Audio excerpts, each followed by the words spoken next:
Otetaan vielä esimerkki koostefunktiosta ja ryhmittelystä. Eli nyt meillä tehtävänä on tämmöinen, että näytä kaikki sponsorit ja heidän tekemisen sponsorisopimusten kokonaislukumäärä. Ja ennen kuin aloitetaan, niin tutkitaan taas vähän, että minkälaista tietoa meillä on. Eli sponsoritaulussahan meillä on tämä neljä eri sponsoria ja pelaajasponsoritaulussa on taas niiden sponsorien tekemät sopimukset. Jos tästä nyt tutkitaan tarkkaan, niin huomaat, että sponsorin viiteavaintaulussa niin täällä on yksi sopimus yritykselle 1, 3 sopimusta yritykselle 2, 3 ei ole tehnyt yhtään diiliä ja 4 on tehnyt 1 diilin. Eli semmoinen olisi meidän tulosjoukko, mitä me oikeasti haluttaisiin tästä kyselystä. No nyt miten tämä homma niin lähtisi käyntiin periaatteessa? Eli jos ajatellaan näin, että me halutaan niitä sponsoritietoja hakea, niin lähdetään varmaan rakentamaan liitosta, eli select tähti from sponsori, nimetään se SX. Ja sitten koska niiden sponsorien, ne varsinaiset sponsorisopimukset on siellä pelaajasponsoritaulussa, niin tehdäänpäs tällainen liitos, eli sponsori ja pelaajasponsoritaulu liitetään toisiinsa.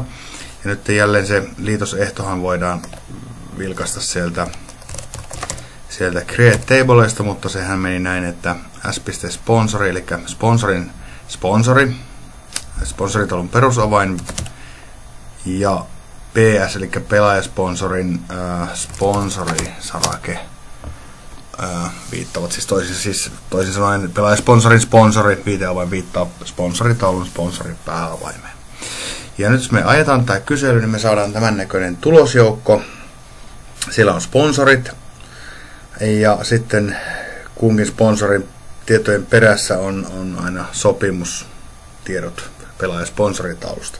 Ja nyt tästä havaitaan, että nyt sponsori 3, Keski-Suomen Mattokude, niin jäi kokonaan pois, koska heillä ei ole yhtään sopimusta koskaan ollutkaan.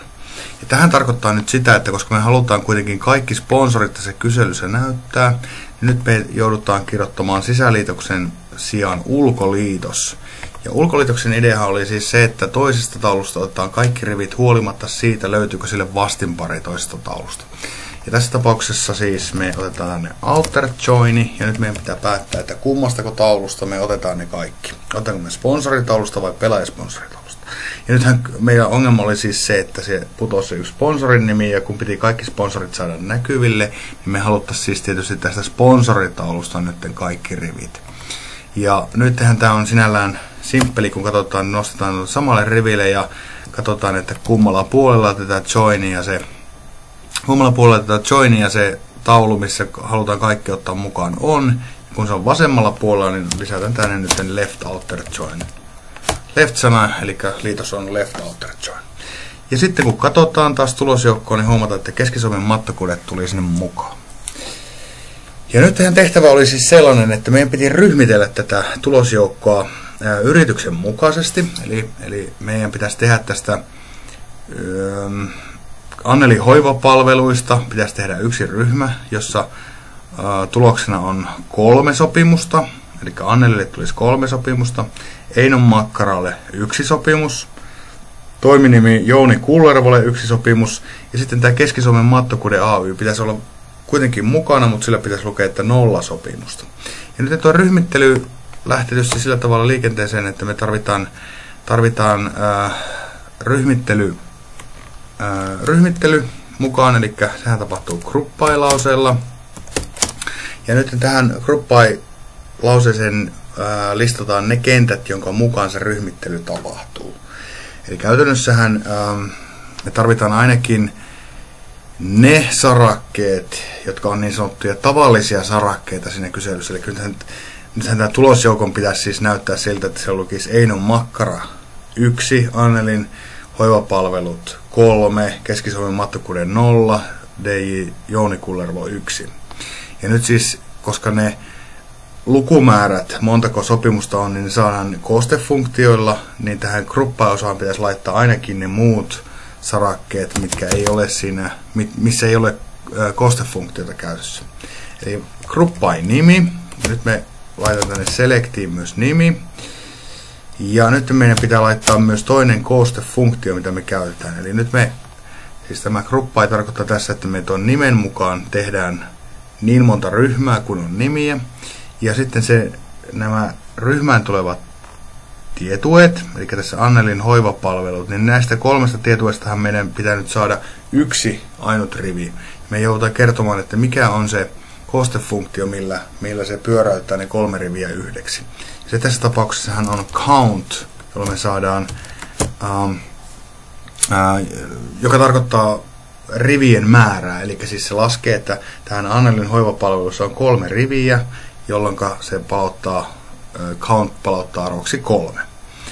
Ja nyt tämä kysely pitäisi olla periaatteessa aika hyvässä kuosissa. Jos ajetaan, niin nähdään, että ihan hyvännäköistä tulosta meille tulee. Annelin hoivapalvelulla 3, Eino-Makkaralla 1, Keski-Suomen Mattokuteella 1 ja Jouni Kullerovalla 1. No nyt on ongelma. Niin kun äsken katsottiin sitä, niin tällä Keski-Suomen Mattokuteellahan ei oikeasti ollut sopimusta, sillä vaan oli se nullirivi siellä. Eli kun me ulkoliitoksella yhdistettiin pelaajasponsori siihen sponsoriin, niin sinne tuli pelaajasponsori-taulusta tuli nullirivi sen Keski-Suomen Mattokuteen yhteyteen. Ja tähän tulosjoukkohan sinällään nyt väärin. Eli nyt me joudutaan pikkusen fiksaamaan tätä count-koostefunktiota. Pelkällä tähdellähän se laskee nyt myös nullit mukaan, mutta jos me vaihdetaan tähden sijaan joku sarake, niin silloin countit jätetään laskematta. Eli laitetaan joku sarake pelaajasponsori-taulusta, vaikkapa ts.sponsori sinne, niin nythän se ei laske nullia mukaan ja todennäköisesti tulosjoukkokin, niin kuin nähdään, niin on oikeanlainen. Eli Keski-Suomen Mattokuteella on 0 tilausta. Ja se, mitä tähän kannattaa vielä tehdä, niin toi count, mikä näkyy täällä sarakkeen nimenä, niin kannattaa nimetä uudelleen. Eli sopparit. Ja vielä pikkuinen semmoinen mahdollinen virhetilannehan tässä on edessä.